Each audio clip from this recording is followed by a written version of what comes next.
Chris and Cole say we are good to go. Well, I just assume not. It's kind of a bad hair day. Well, it's behind you. The camera's behind you, Okay, Susan. cool.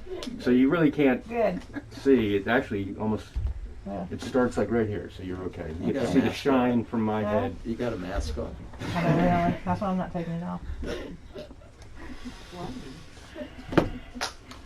Man, you think about the lipstick companies that have to be going out of business.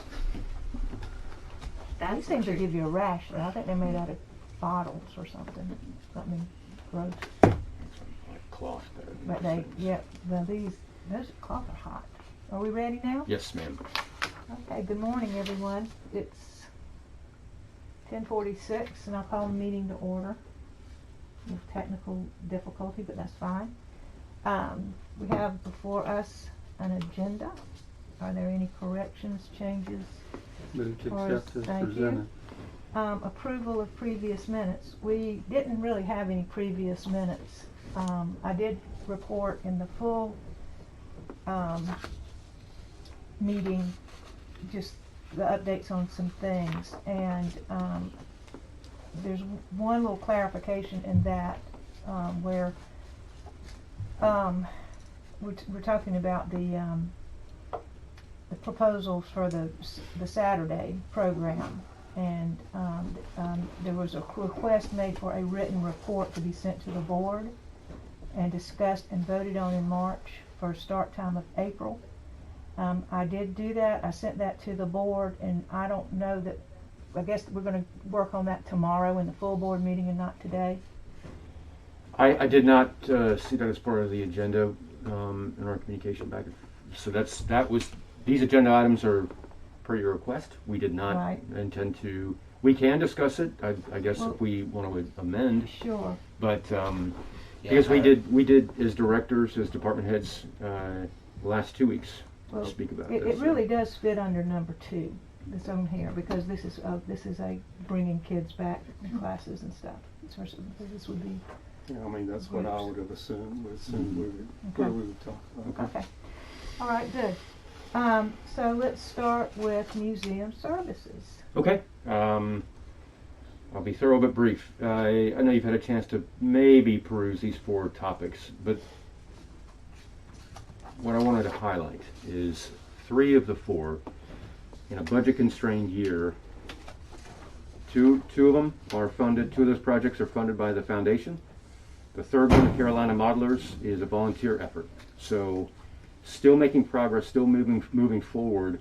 In a lot of gaining significant ground on fixing aircraft, fixing the PBR, getting after our models on our tour routes and displays at no cost to us. I think it's exceptional initiatives. A lot of our staff are certainly in oversight of these projects or directly helping out and working with it, but it's not costing us anything. The Flytech aircraft, I think for the past year and a half or almost 2 years now, been aware of those 3 aircraft that were deemed to be unsafe by the Navy Heritage Command when they came and visited, and we've had to have those roped off. Just corroded landing gear, struts, dangerous to the public to the point where the Navy inspectors thought that they could collapse, they could fail at not at any moment, but imminent.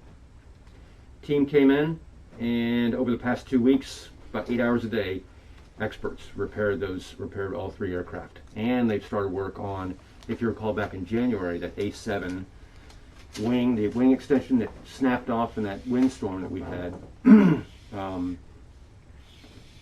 They very quickly looked at it, did the assessment, and are working with our guys. Of course, not today, unfortunately. We'll have that wing mount reattached in no time and put back in place. So that's also a win. They did that.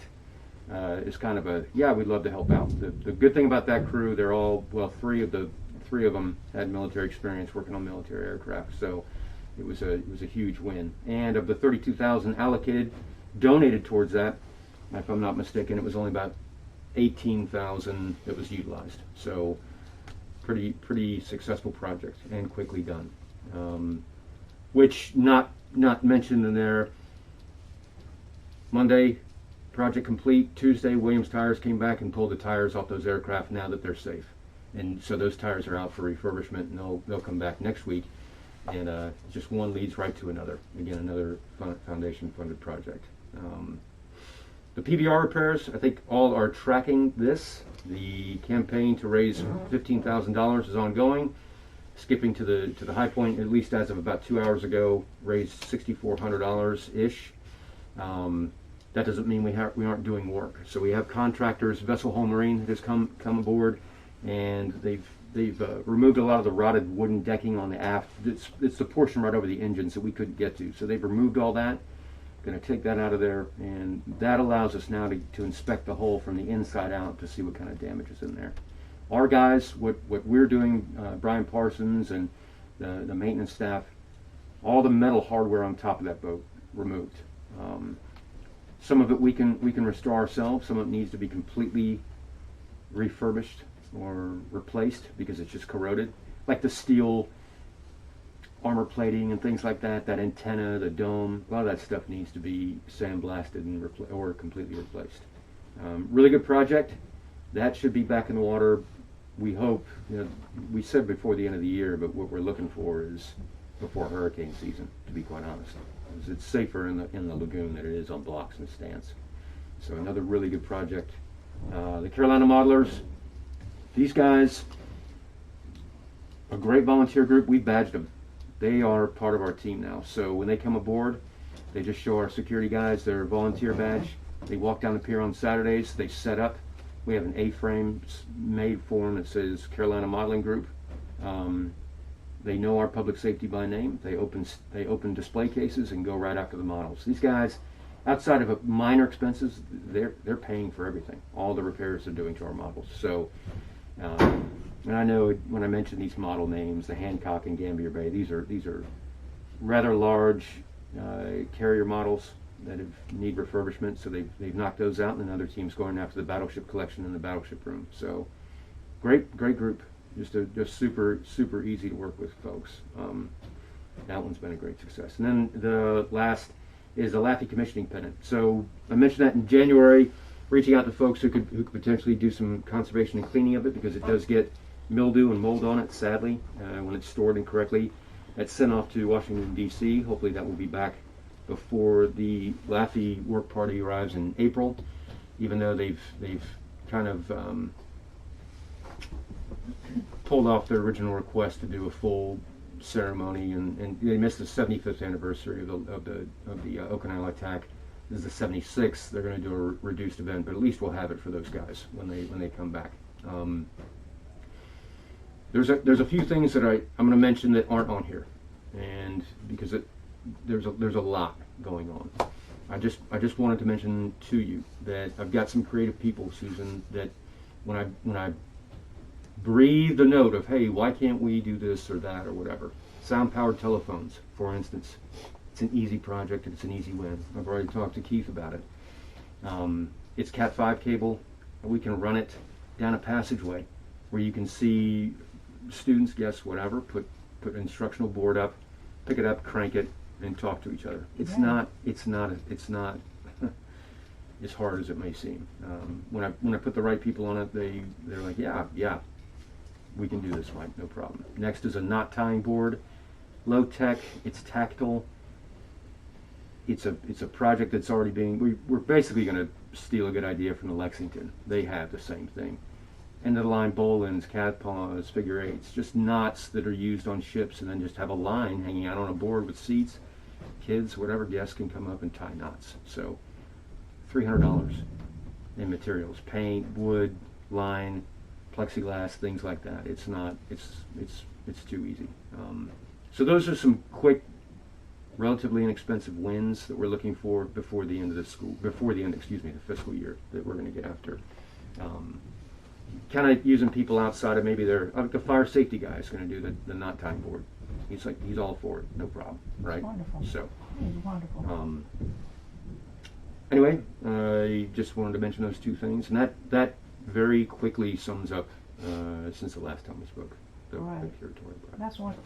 So, can I ask a couple questions? Absolutely. So the models are being all refurbished. Will they be moved to a different location and centralized as far as a model area, or are they still going to be scattered kind of? Great question. So what we're doing, and if I haven't mentioned this to you, I apologize. We have an exhibits working group.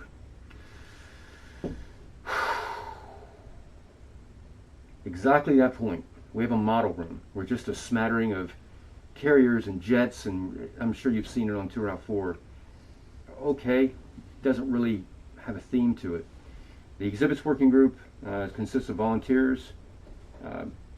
Mike Zazina, excuse me, Tom Ford, Tom Simons. Then I've got Brian Parsons, Jim Vickers, and Melissa, who are a part of it. What they're doing is going to bring to me a concept for tour route redesign, and we're focusing right now on Tour Route 4. Not for immediate. This is we haven't planned very well in the past. So I'm giving them ample time for fiscal year 23 to plan out Tour Route 4, utilizing models in conjunction with a theme. So not just spattered off. And it's fine to put them in the hangar bays or here's the Yorktown, that makes sense, but actually in support of what they envision for Tour Route 4 to have a main theme. So Tour Route 1, for instance, excuse me, I'm not explaining this very well. That's where we live, where we work. You go through Tour Route 1, you see the torpedo workshop, you see the berthing areas, you see where the sailors ate, you see where they slept, then you see where they worked in the engine compartment. Tour Route 4 is going to be more of a historical approach, and Keith has asked to sit on the exhibits working group to have input into that. Exactly. So precisely what you're saying. These models that are being refurbished are lending to that. They're going to be a part of that new tour route design. Most of it's already existing. It's just shuffling it around and putting it in the correct order, frankly. And it's carrier based, carrier themed World War II era. So from midway on, basically, to the end of the war. That's going to be Tour Route 4. Taking a long time to get to it. So the Fragile Collections room is still empty? Fragile Collection Room, that's a fiscal year 22 project, so that was going to be in September. And that's going to be where I think I mentioned this, the harbor room, which is the port side, the left side of the ship forward, just past those bathrooms. And had, as a part of that discussion, Melissa not being here, she has brought in a few other people to help kind of design this thing out. But if you can picture in your mind's eye a crate, we're going to have a sign made. Jim's going to use his creativity. Fragile, handle with care. You see stamped. That's going to be on the outside to draw people's attention in there, and that's going to be the Fragile Collections exhibit. The first one we're looking at is, again, kind of focused on World War II carrier aviation. So the Japanese flight suit, I told her to bring some weapons up, and she showed them to me. That we have never been on tour. Japanese sword, I would say samurai, it's katana, a couple other things that we're going to put on display. The Laffey Okinawa flag, the Laffey commissioning pennant, are all going to be in the Fragile Collections exhibit. But that's next year's money. Right. Well, where I was going with that is to show these appreciation for these modelers, because it sounds like they're doing an incredible job, and those kind of artsy jobs, they like for people to see them. And I was just wondering if maybe that could be a secured kind of a traveling display area for a while, maybe when they finish with that, because I think you'd get especially with the Fleet Pass, I think you'd get a lot of interest and people coming to see those, and it would, that's a great news story. And Cindy could probably do this, or Keith could too. I could. There's a lot with those models, with scale and dimension, and there's a lot of math standards that you can play with that would be interesting with kids to make that special for them. Not only the evolution of power or engine or the mechanical part, but also just the the purpose. Why was it this way? Why was it that way? And kind of those interactive, just question. Just doesn't even have to be anything that lights up. And then we could do that. I think we can do that and set up some of that kind of idea, and then they could walk out with some kind of something to take back to school that said they participated in this whatever math activity. And I think it would be huge for us and for them. And When we talk about the engine, a lot of the way we've been working on the engine falls into what Mike just said. I mean, so that can easily be because incorporated. if 'cause those it's things the same thought yeah, process. if those things are kind of portable Same for a thought process, while, I mean, and then Models, Susan, I'll be honest with you, and I've learned some of those are quite expensive. yeah, Some are anywhere from $8,000 to $75,000. We have one that's valued at $400,000. We don't like to move them too often. They're not like the old school, like we were, testers models that you kind of carry around. These are, many of them are handmade out of balsa wood. The guys and gals literally carved by hand using X-Acto knives and wood and shaved them down and made deck guns and made, using just not even thread, just like horse hairs for lines and things like that. They really don't like moving them around as much as you would think that they are. And they're but see, there's another whole exhibit right there of photographs of those people working with them and the story about exactly what you just said. That kind of process, kind of an idea. But I mean, it doesn't matter where you put them. I just think that if these people came in and did all this and they're really proud of it, that'd be wonderful to connect it to a really, and that would be great for us too. I mean, that's the direction we need to really be going at the moment. As far as But it's education very piece. simple to incorporate that philosophy, leaving the models exactly where they are. Yeah, no, that's because fine. I agree with Mike. I just You didn't don't know want if they were- I thought if they were all over the place and No, kind of bring them. It's just better to keep where's it on the easy. tour route Yeah, and that's simply, fine. like what we're doing with the engine. Yeah. Okay. That's awesome. Okay. Anything else on current projects? I do not. Thank you. Any questions? We'll wait till No. you. Okay, so we go to the education overnight camping, please. I guess that's you, Keith.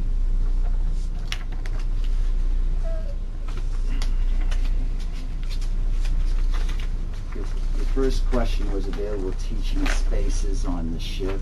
This is an outline of what we currently have and have used in the past.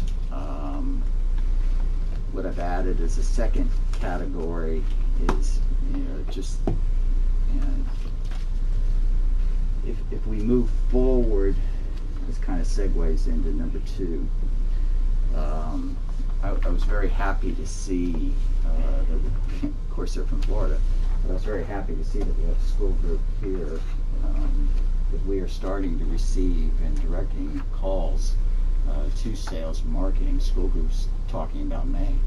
So it is, you can feel it coming back.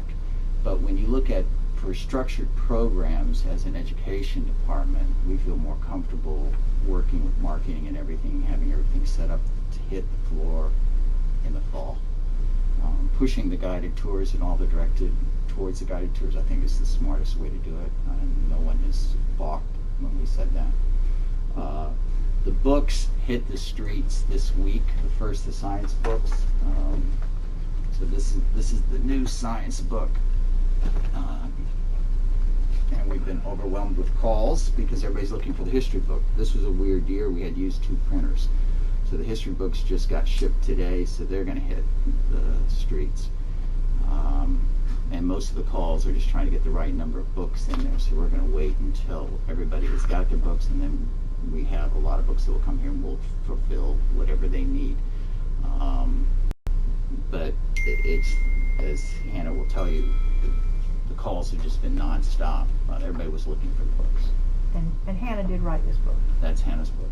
That's her Get that in the article. record. That's her, yes. And yes. illustrated. And also. illustrated. And And you illustrated. illustrated it too? I did. Oh, that's Yes, you did. great. Cool. Very good. And forced me to do it in color too. And can you tell real quick what these little things are for that are so neat? They're cool.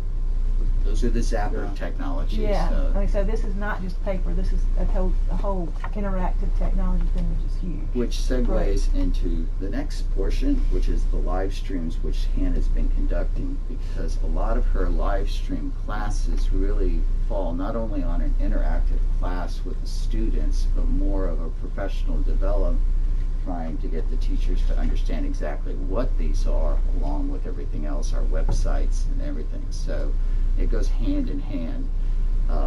That is picking up. So we've got, inside each box was a flyer which we worked with Chris on, that had all the information, drives everybody to the website, the new website, and also drives it to Hannah and myself. And we know just in the last 2 days that they're actually reading that piece of paper, which is good, because they are inundating us with emails and telephone calls about questions. So we know that marketing tool is working real well. Yeah. And so hopefully we will start seeing some activity on the website, with them starting to book. But we are telling them, for this year at least, they need to come in for guided tours. The structured programs will basically start up in the fall, and everybody's happy with that. So it's a good answer. Professional development, which is Hannah's biggest thing, and it's amazing. Science cyber cafes, which we've been doing for 6 years. You want to explain it? Sure. The Educator Science Cafes were born out of a partnership between South Carolina Sea Grant Consortium and COSI, when COSI did exist about 6 years ago. We had been doing 3 a year. We had found that a winter series really worked, and they were small, intimate, and in person. We've been overwhelmed with responses since going virtual. And these past 3 science cafes have serviced over 98 unique individuals, not including repeats, from across the state. And I have a list of the agencies and schools that have attended, and we have one coming next week where I'm actually going to be discussing radio waves, radio communication in relation to the USS Clamabore. We are doing a whole cafe on density, matters, and mixtures. We have 3 guest experts, and then my partner, collaborator, and myself also will be giving a small talk and discussing hands-on activities with kids in the classroom. And we do give a certificate that they are able to turn in towards renewal credits to their district. We're proud of that. That's not the only thing I've been doing since the pandemic started. I've been doing virtual pandemic debriefs with a lot of partners and folks that have showed up. The Aquarium, Sea Grant, SCDNR, Charleston County School District, Horry County Schools. We get together and chat about what was going on, the state of the world, what could we provide as informal educators, right, to our formal educators. So those were quite eye-opening.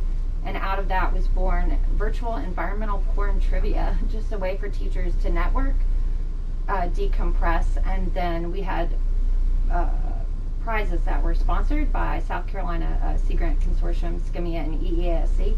So they got monetary prizes to help for anything that they needed in their classroom. Wow. Yep. And we're continuing to do those. They're very, very popular. So. And they were popular because we were doing them here on board the ship, and obviously COVID Right. hit, and we went into the virtual format. So hopefully in the fall, when we get things back.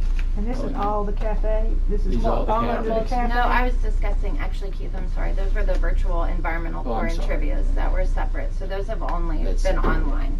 So those are kind of the 3 areas that I've been hitting when it comes to professional development. And then the virtual programs, yes, they've been going very well, and I touch on professional development during the virtual programs. So how does one access your work, this work? Is it the teachers, does it come through their social studies or science coordinators to the teachers? How do they know about this? The science cafes, we have listservs that we've developed over the past 6 years. It is through email and word of mouth, and then some people that are on various newsletters. They're advertised by a variety of agencies, also STEM collaboratives, things such as that. And our website. Yes, and they're on the new Now on website. our website. So we're So- directing them to the website for the information. So along with this, so it's a big So- plus, big help. This could be written up for something for EOC, huh? For some kind of funding or grant? We can consider everything. I mean, really and truly. appropriation. It's This better not, for the this has not program. been before them before, right? Excuse me? This It is is part not- of our professional development. Right, but how's it funded? Are you This under is funded EIA? through the EIA, yeah.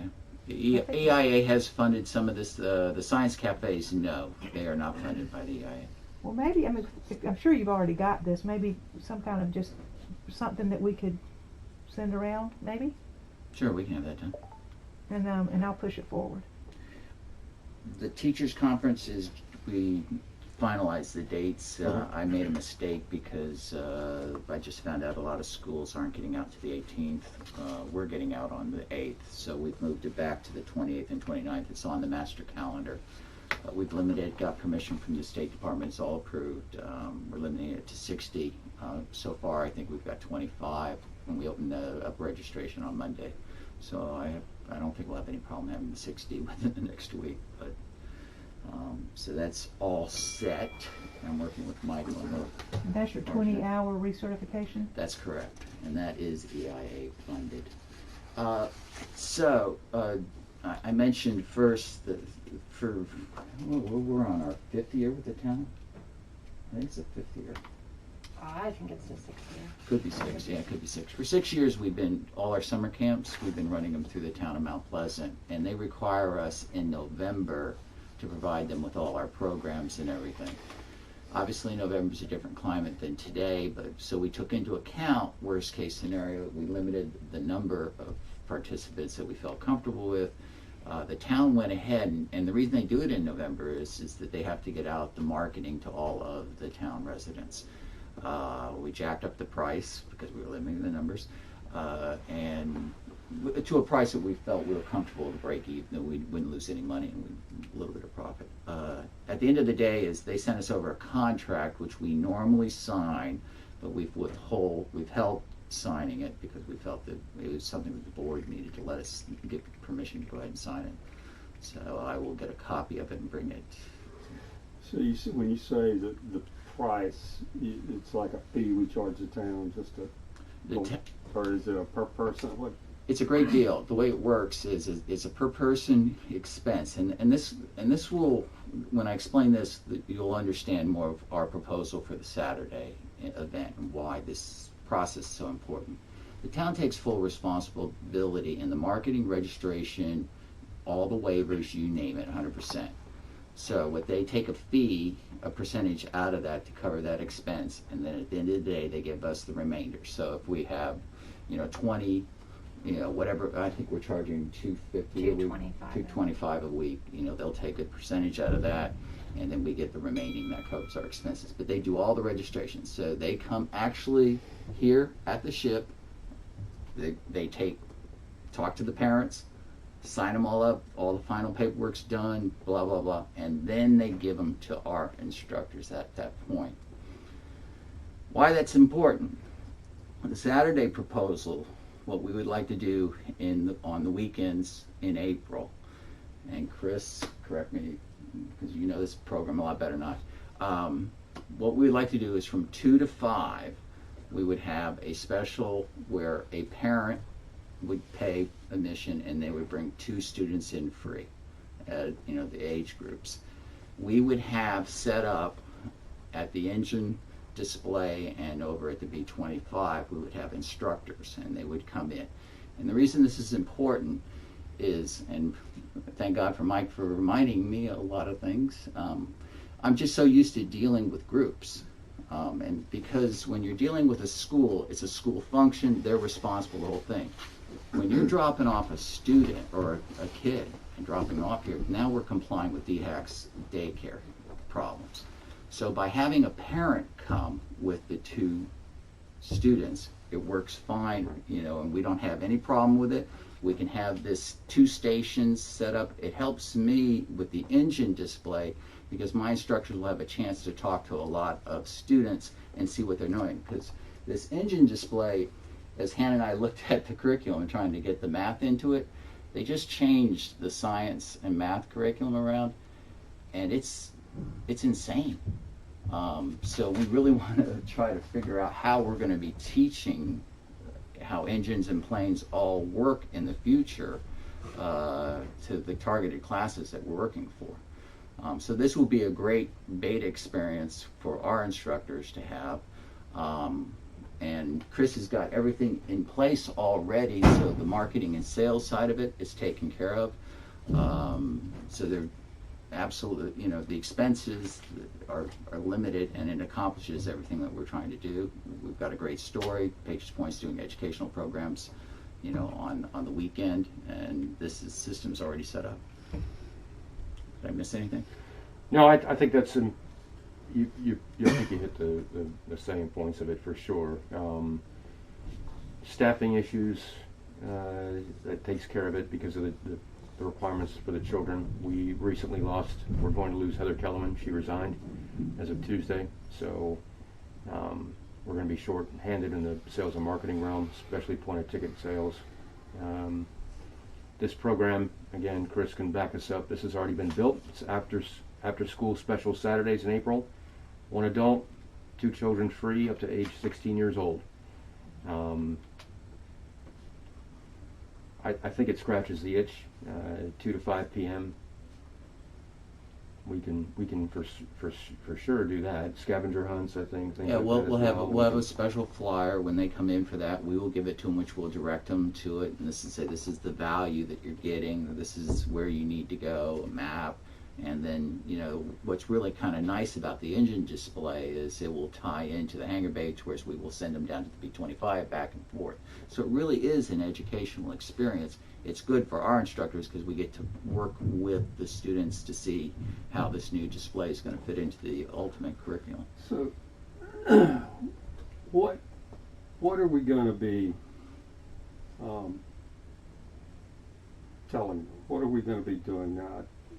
Last month, Susan, you said something about sort of touring the Laffey and the Yorktown. You're talking more getting into math and STEM or whatever, or that's what I'm hearing. What exactly is going to be the program? It really. What's the point when they walk off the ship, walk back up the pier? You know, what did we give them? Well, what we give them is an understanding that this is an engine, this is a plane. These are our planes, and then you give them the history portion when they get down to the B-25, and you talk about what the planes were that you saw, how the planes evolved, what the difference between a naval plane and an army plane, because the B-25 is a military plane, shouldn't be on a ship. Mm-hmm. But you can give them, it is a tour. I mean, it's a tour, but it's also kind of an educational. So is it just going to be focused on those things, or we you focus the rest of the? It's that whole movement of from one exhibit back and forth to another exhibit, using live tour guides, moving them through the hangar bay and understanding why the hangar bay is such an important exhibit. And we can ramp this up and start testing it in April? Absolutely. In 2-3 weeks? Absolutely. How many are going to be in a group? Well, see, that's the beautiful thing about doing this. You don't have to worry about collecting groups. You're doing it during a time frame. It's from 2 to 5. So we have our instructors there at each station at 2 to 5. And that's what makes it so well. It just moves them down as, you know, it's the ultimate goal that we're trying to do with the engine and the turbine, but it's beautiful having the B-25 and doing something like this because I can go grade levels or age groups. Let's just go age groups. They can talk about these subject matters to every age group involved. So I don't need to worry about having, you know, trying to dummy it down to, you know, a third grader who's standing next to an 18-year-old. They can really be very general about the picture, but then at the same time fill it in with some of the history, which is really the interesting part. So, and forgive me, I don't understand exactly what we're doing. I'm just trying to get it. You know, they come, Mm-hmm. a parent or an adult and 2 children. You're going to divide them into age groups. You're just going to take them each adult and 2 kids will go on they will be directed on where to go? At the ticket booth, what I would give them, it's like Mike says, it's almost like a scavenger hunt.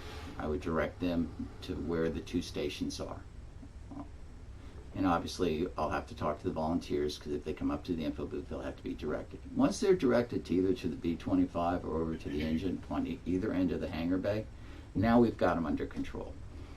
And we can talk to them as they're coming in as a group. It's like a constant flowing group. It's like having, it's the same concept when you look at the aquarium, when the aquarium was first built, that what their goal was to have a tour guide at every tank.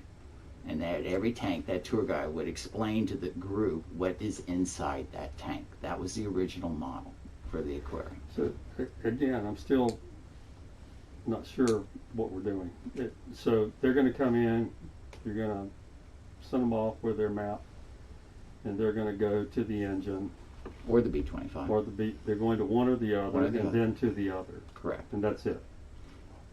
And they're on board the ship, right? But we're not doing anything at any other exhibits. No, we're not. Just those two exhibits. So that's the experience. So that takes, so they start at 2 o'clock. What time is that part of it over? 5, 2 to 5. They're gonna be at, No. You can come at any time between 2 and 5 and experience this. Yeah. So it's not, okay.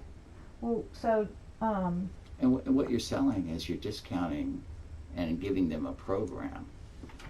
Because remember, it's one paid parent, which gets us past the issue that we have, which is if we would have to do, 1 to 10? Yeah. 1 to 10, we would have to collect and wait and hope that 10 showed up before we could even leave. But we'd have to have 1 instructor per 10, if you had kids just being dropped off. So by selling the But ticket, that's when you have chaperones too, and that was Right. the issue. We don't have, when you're doing your educational programs, I have there's teachers, chaperones, there's right. teachers, there's parents that are chaperoning their children. So that was the sticking point so for instance, as originally designed, as I believe, you pay a certain amount of fee and let's meet a meeting point, and I think it was mentioned, the picnic area or something like that. That's to Keith's point, and I remember, my wife's a teacher as well. She's like, hi, unless I see an ID card, I'm not turning any child over to anybody.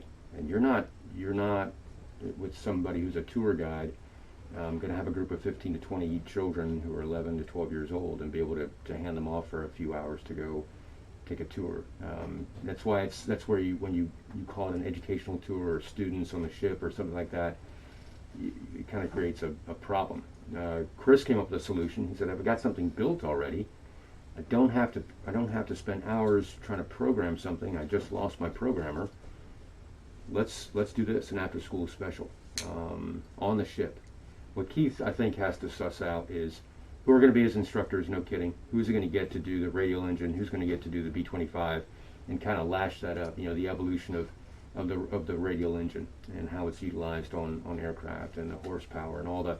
I think the program itself really needs to be fleshed out for sure. I'm not in your business. I'm not going to tell you how to do things, but you can rotate groups between the two. But I think one lends itself to the other. I think the radial engine display lends itself to the B-25, and you can bring children inside and things like that. And there's all kinds of things you can discuss, not just about the engine. But that's those are still the long poles in the tent. Who's going to do it, and what's the curriculum? What are we going to instruct? What are we offering? Is to your point, Wayne. so they come. Correct. And they go one place to now at the radial engine, Correct. which, you know what, I'm just gonna tell you, that sounds boring to me, just because it's me. I mean, just really. So, but I'm just wondering, because if it were me coming to see an engine, how long am I gonna stand there and what do I get to do? Do I get to touch it? Is it gonna do anything? What's it gonna do? And before I come, I think that this is where you get in your buy-in for the education piece of it, or for the learning piece, is before they come, when they buy their ticket or whatever it is they do online, they could download or print out some things to bring with them. Do a little pre-information kind of thing. And I know when I was at the Intrepid, one of the things they gave the kids kind of, I don't know if it came with the kid ticket or how they exactly did it, but they had these little things like punch out model planes, and just little, things that matched and kind of, that were take home, that were just kind of little novelties and little, which made it a little bit more fun than just, give them, and little games and just little things, little, like almost favors.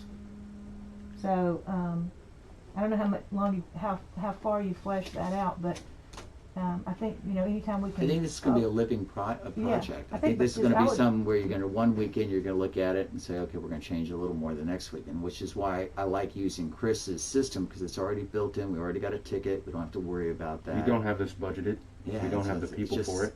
We don't have the to do something like that is hours of work. We need to You're hire some short-staffed. people. We got to hire some people. But this is not is this going to make us money, or is it an education program? And We got to have it. We have to do both. We really have to do both. We have to really step up this. I think we could. I agree. I think we can. I think this certainly needs to be developed. But I think when we have a next fiscal year budget, if we plan this out properly, instead of potentially rushing to failure, I think we probably have a much better product once we're able to plan instead of go do it in April. Everything we're mentioning costs money and time. Well, this and is people. a big departure from what we were talking about for the little Saturday thing. But as designed on This- Saturday, who's going to take the $5? We don't have anybody. How is that going to work with credit cards, with cash? I don't have anybody at ticket windows that can do that. We just lost our point of ticket salesperson. She just resigned. I don't have anyone. I can't turn over kids underneath a tree. Susan, we didn't feel it legally. When we look at all the documentation we do when we accept a student, it's Who's going to be these instructors or the tour guides? What is their curriculum? What are they going to teach? There's so much to be fleshed out. This is a program that we could fall in on this after school Saturdays with an existing program that could quickly gain momentum. And if it's just for a few weekends in April or May, right before the end of the school year, okay. And then for next fiscal year, I think it would give us a much better idea of how to do this thing, right? And we're going to be able to gauge the interest the first weekend. And we've got the opportunity to tweak it, get it better, but you just got to let us give us a chance to do it this way. Whatever. So how are we going to, this was pitched as a test. How are we going to assess?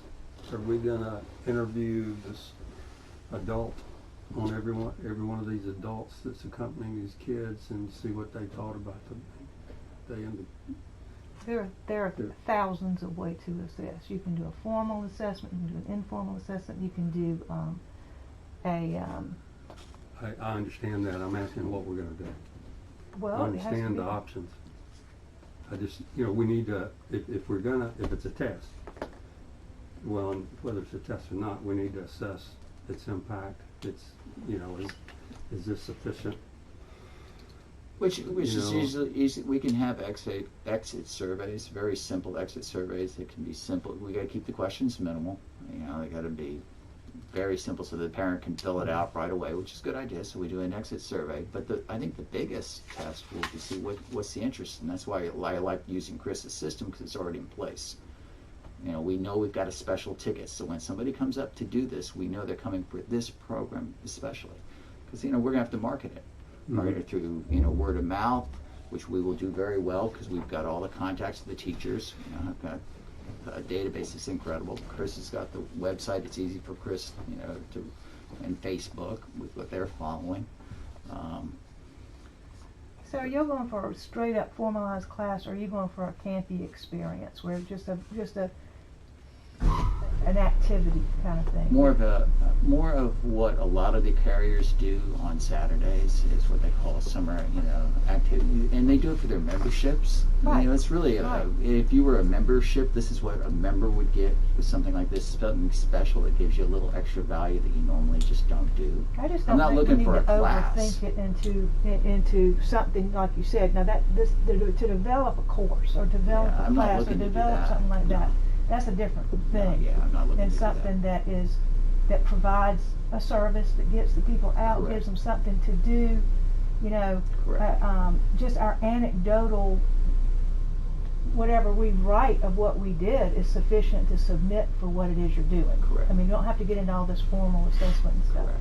But for the Correct. summer, and then you get your pathway done, you figure it out, and then later on you can go into this other thing. I still think that we ought to. This is a place of recreation as well as education, and it's just nice to provide something that's just enjoyable for parent-child interaction. I mean, even if you just that's all you get out of it, that's very valid. So I wouldn't overthink it and just.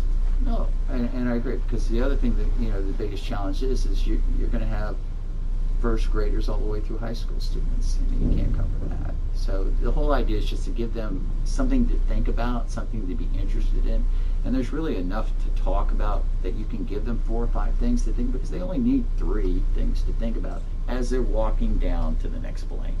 And the cool thing about the B25 is they can go inside the B25. And then you could give them a piece of paper that connected them, the other things on the ship that they might not know Right. about, that connect or associate with this, and say, go find them. But it's until more, 5 o'clock. I like your word, it's more of an activity, and if you think about it, even more of it is if you had membership, it'd be something that you were giving value to your membership program, anyway. Yeah, I don't want to see it getting bogged down in trying to be something that's you know, it needs to be just something fresh and something happy and something enjoyable, and you know, just kind of where kids can be with each other, you know, all these things that they've sort of missed out on. And then, you know, as far as remediating or really doing subject matter, you know, that's for later on. Right. But I'd give them buy one of those little airplanes that you can put together. That's that. How are we gonna market it? I don't have a plan yet, Keith. I don't know which side. I can't help you. Yeah, I think we need to flesh out what we just discussed, and then Chris and I need to talk. I don't have a budget for it, Keith. Just put that out there. So, sounds like it's gonna be social. Yes, sir.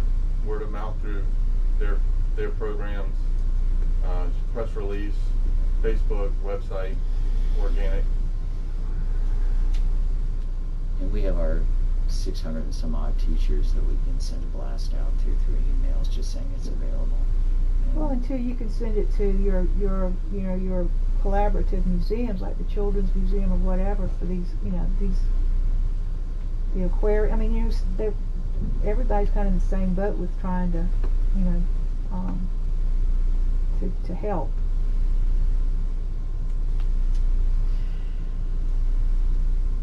So another interesting question comes into the overnight camping and scouting return, because we've talked this one, Chris has talked, Mike and I have talked about this, and it's really just to get the feeling. I talked to Wayne about it, just for the board, and make sure that we're all understanding that this isn't just the camping program isn't going to start a month out if a decision's made to open it. We have to get the programs redesigned, because we've got a lot of things that have changed. So Chris is going to have to repackage everything. Mike's fire safety issues are bigger, you know, on hiring his staff. I think we can comply pretty much on the same line that his staff when we need to start hiring people for overnight camping. And we've got enough people that have given us an interest that they are interested in working it again. A lot of my recommendations are, at least for the first 6 months, that, you know, a lot of these positions are part-time. We see how it's going. But Mike's got different issues than I do, so, with fire safety. And then it's going to be very important that, you know, Chris and I work out exactly what the programs are so that they can get their marketing. They're going to be the first ones in, and like Chris says, he has no money for budgets. So I think one of the key things at least from my perspective, is for us to know, you know, obviously we're going to need a plan on the COVID, the whole 9 yards, obviously. I'm sure y'all already thinking about that. But, you know, what's it going to take to ramp up? Do we need, from the moment we say, okay, we'll do it, how long do you need to get it going? You know, I guess is it trigger points. You know, and what does that mean? Hiring how many people, all that stuff. But I think that, so we need a plan for ramping back up. And then, how far in advance do you need to do that? Agree. Because, right now it's just a crapshoot as to what the board may say, when we may say go. Okay, let's think about it. Or hopefully we'll, there'll probably be a process of getting there as things open back up. It's like you and I were talking. Once school's ready to put them on pack them on buses, and get you on a bus and send down, then might be time to look at camping at some point. I think even in my opinion, it's still different, but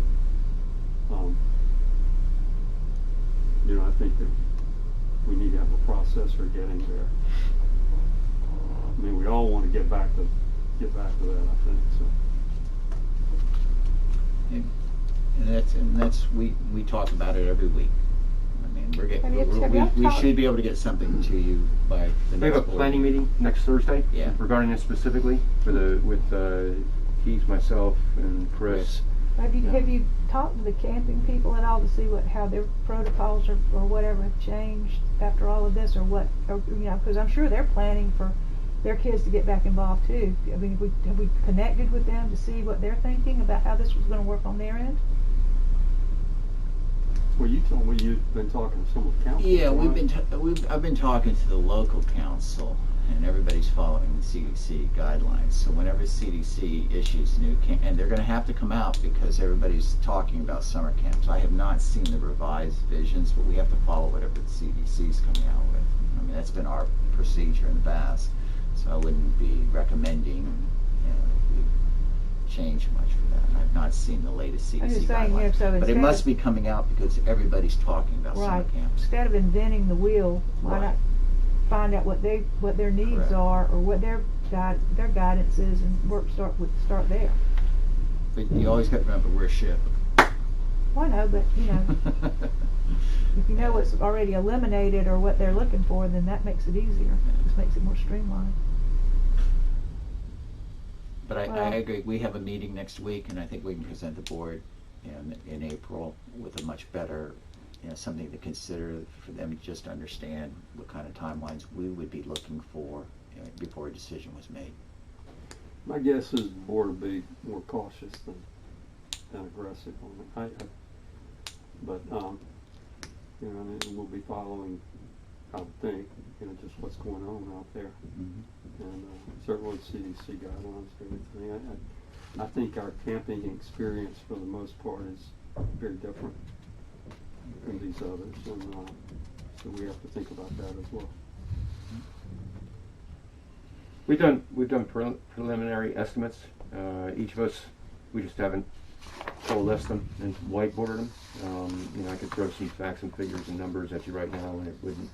But I know how many people generally it takes. I know that what their salaries are. I know how long it takes to hire people. That timeline for sure, which is a driving factor in the budget. It's going to be a dent in the budget, but as Royce pointed out, eventually it'll pay for itself. It'll pick up, and once the airplane gets off the ground or whatever metaphor you want to use, it'll more than it'll gain momentum. People are already asking about it. Yeah. When are we going to start the camping program? And that's what we were going to do. We were going to put it in the budget as these are the expenses, and what we need to get you is the timeline, the trigger dates. What trigger dates? When's Chris going to need his money for the marketing? What kind of money he's going to need for his marketing? But it's like Mike says, we may go in the hole for a month, but once this gets going, whatever advance expenses we had, we'll pick up. Well, assuming, and right now I tend to think we would have the money to ramp up. So I don't think that's as big an issue as just the board approving it and getting it done. I agree. Because my guess is the board is not going to plan to approve it. It's going to just, one day we're going to feel like it's okay. And that's my guess. I don't know. But I think when at least you have the timelines, we'll understand that when they say we feel comfortable, they will know that. Or if we were really you know, things are looking like we could open it up in September, then when does the board need to get serious about it? That's right, correct. I mean, that's another way to look at That it. is better way. And it may be, you know, depending on what happens, that we may or may not open it in September, even after we pull the trigger. If something, you know, things turned. Really, who knows? Cool. So the education spaces sheet you gave us, Yes, ma'am. so these are the potential teacher, so if you were to prioritize these or prorate these or rank these spaces as most valuable or easiest or most popular or any of those kinds of criteria, and the ease of getting, you know, getting something going on, or a combination of these spaces, I know how you've done it before in the past and used these and how they cross over it somewhat, but I'm just wondering if we can look at this and maybe figure out a crossover or a hybrid sort of something where you could space, because if you can utilize more than one space, you know, and have enough instructors. You know, did you all read in the paper that there is $2 billion coming in at state for education? And I saw they already had with spent. a B, and there's another one already there. Yeah. And Molly's got it spent. Well, you can only buy so much plexiglass and spray. And I saw the complaints that they were being inundated with companies with all sorts of innovative new ideas. But yeah. Well, I mean, I'm the just space- saying, we've got the raw materials Yeah. to really put something forward, and I mean, this is kind of a opportunity that I don't think is going to happen again. And I know we have support to have to be able to push something through for some new funding. I am feeling very confident and very surprised in the telephone calls that I've been fielding this week since the book started hitting. And then, remember, I'm just talking to 5th grade teachers, but I'm also now talking to 6th grade and 8th grade teachers. I mean, they're talking the fall. I mean, I didn't expect that. When I told you, I said I thought it was going to be January. And they really can't wait to get back and participate on one of these programs. So when these programs are going, we're doing 180 kids right now, utilizing the education center, the Doolittle room, and the hangar bay and the flight deck. So the one thing that has to, at some point, like the flight academy, we need to wait. We need to hold off on that one and figure out how to work that I in. understand the execution has to wait, but we really need to be planning. We need to we need to create a vision that we can work towards, because if we wait until we can do it, it's too late. So in August, when we file for the appropriation request, that falls perfectly into what you just said. Because remember, that appropriation, if it comes through, is not till 2022, 23. So it's a ways off. I'm just wondering if the funding's going to follow the same pattern and the same delivery of this money that we've been seeing in the past. I don't think so. I think we'll know in about a week or two. Well, I mean, Start to see. I don't know. I don't think they know. But if we tell I them, agree. you know, that's a lot of money for a bunch of bureaucrats to figure out. But if somebody brought something to them and said, "Let us try," this is the time to do it. And work, you know. I don't know. I just know that I mean, I've been told over and over that, you know, they need things.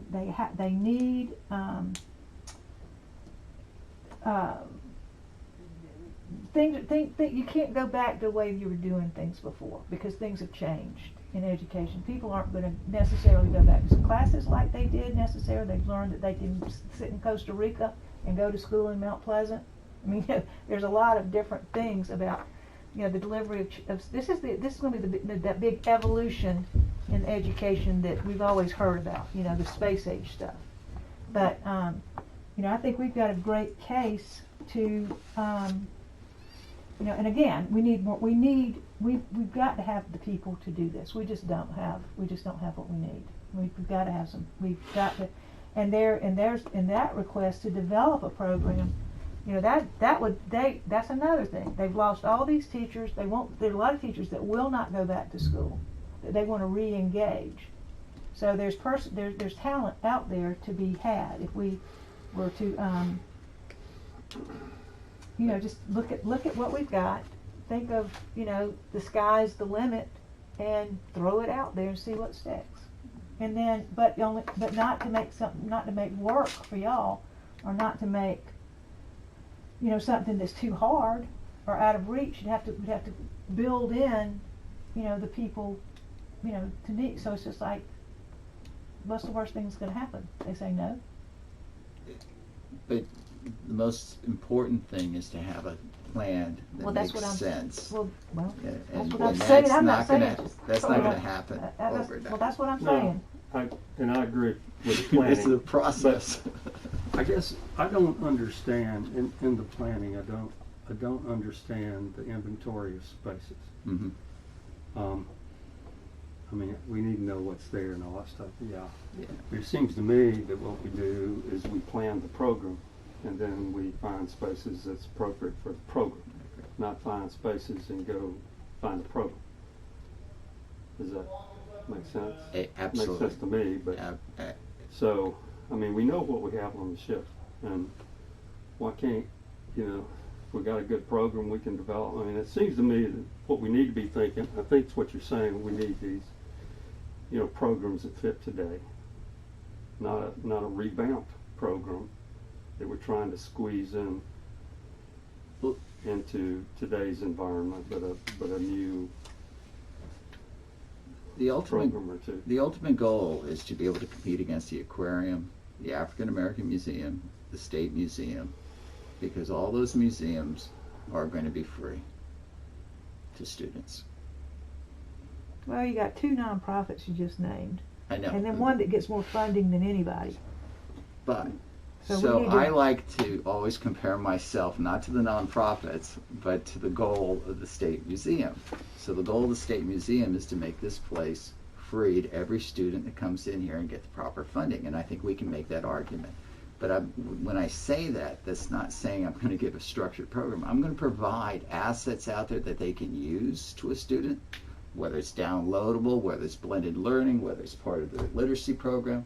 But my goal is to get students to be able to come here with a little bit of guidance, and not where you have to, because we can't staff 100,000 students, but we can have a space. And 100,000 may not come.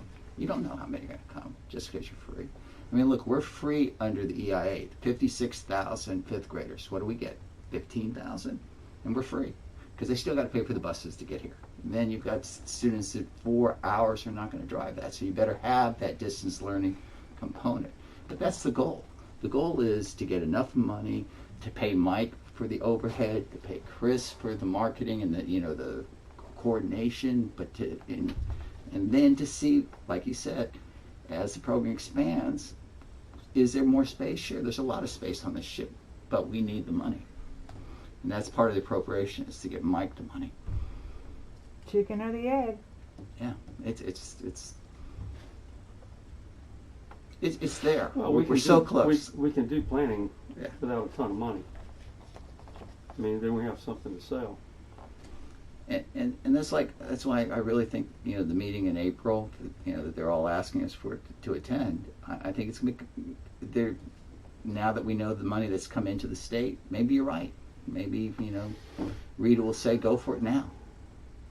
Melanie's not. I don't know. Melanie. I don't know. Never say never. I mean, Rita. Yeah, I'll talk to Pierce. I'm pretty sure Rita will agree with you. Well, we but need they're to gonna wanna start. We see need something, to and it's just start gotta be a with, process. you know, here we've got this skeleton plan, and to execute this skeleton plan, or to start even to approach it, we need that, and say, and it could be the number of teachers, it could be whatever for supplies or desks or, you know, whatever, and computers. All, you know, they love to pay for computers. You know, I mean, I'm just talking about a real sketched out, in the best of all worlds, if we could get holds of billions of dollars that are sitting there, what would we ask for? And what would the vision be to, if we got these things, how do we use these spaces that are so unique and so one of a kind, and really become a place that not only South Carolina schools use, but I mean, just you could get them from all over the place, just like Pensacola or the space camp. I mean, start getting those kids just because it's so unique. But you have to have an excellent program, and you have to have excellent people to deliver it. So that's what we have to build. But it might be a 3-year build. Correct. Is what I mean. It Correct. could be a 5-year build. Nothing goes fast in education. So I just think when we go up to see Rita and Shannon and them, that we need to take an exciting vision and then let them figure it out. Well, yeah, the 1,000-foot, I mean, the 10,000-foot level picture is easy, but there is a process with this appropriation. I don't care how you go, and that, having been through it, Well, we know it's got to be line item, line Yes, item, it does. line item, Yes, it line does. item. And they will help, So- and sometimes they'll give you somebody to help you write it. So I think we're on the right track. I think Yeah, everybody I agree. agrees. Okay. Everybody worn out? Public comments? Website corrections? Did we do that? No. Website corrections?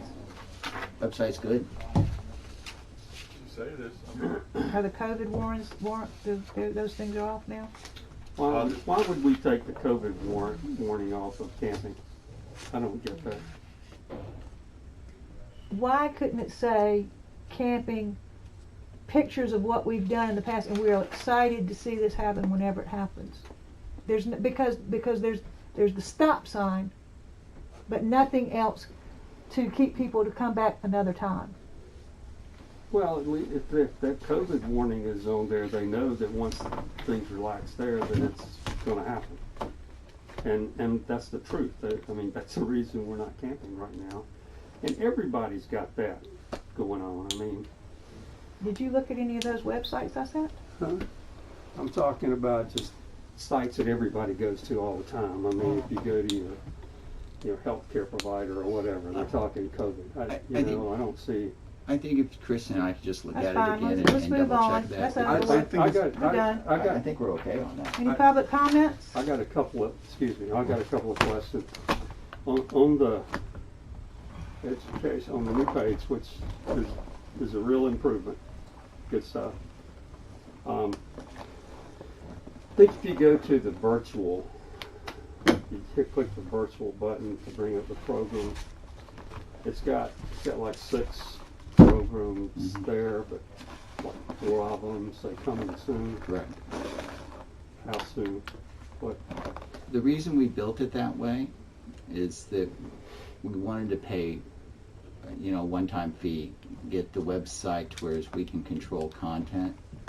So we built basically the skeleton boxes and put content in the general programs. So hopefully within the next month, Ann and I will have developed these programs, but it was better to have the boxes built rather than have Blue Line come back Or Blue Line. and add on. It would cost us a fortune to say, okay, now do this one, do this one, do this one. So we felt it was better. I know what you're saying. It looks like, coming soon. When's coming soon? A lot of promises there. Right. No, But it was just understand. building it so, Chris now can change it.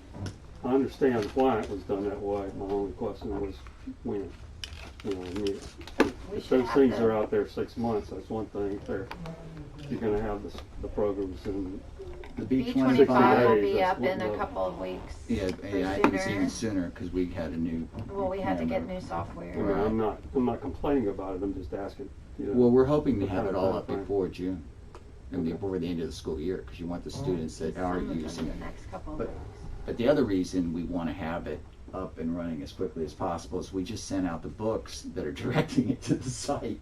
So when you've got all these students going to the site, it's nice to see it coming soon, but I agree with you, it's better to have it's available and here, go register. So we're working on it. Okay. Hate to say it that way. No, I hate that phrase. Wayne, I have something too. If we want to consider a public comment, I don't really care. our staff, we went from 8 to 20, 24, 25 people to 8 people. Our camping specialist works at the ticket booth. There's nobody to answer emails or phone calls. We get probably, what would you say, 150 calls a day, close to it. That's about right. And if we don't put something on the website, that would go to camping?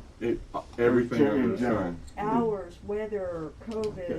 camping, And and if we're we don't- all answering because we don't have a central respondent. If we were to lift any sort of messaging on that, that could probably triple. And we're already not catching all of them, so it's not the best customer service. That's the one measure that we can take to at least limit some of it.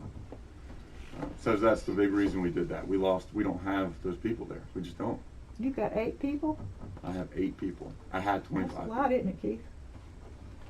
You want to know what would happen if I had 2 people? We're all operating. I mean, Mike's down 19 or.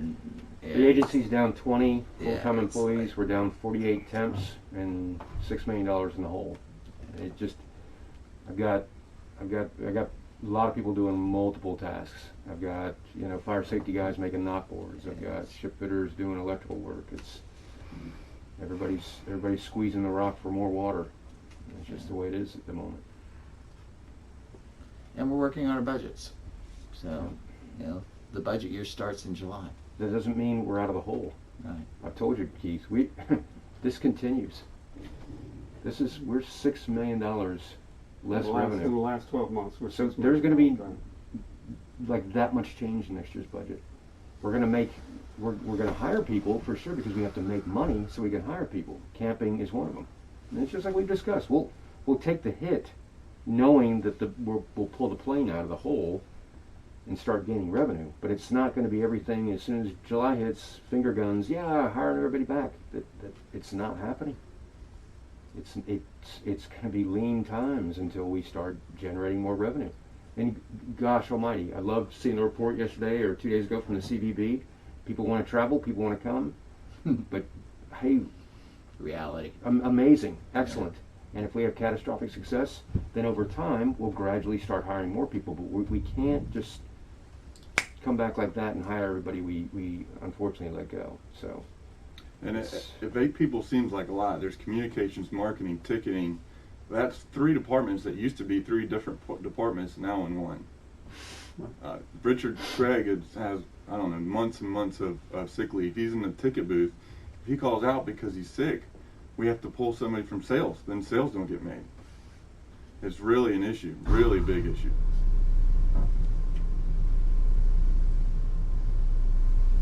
anyway. Okay. Any further public comments? Hearing none, thank you all for your time. We stand adjourned.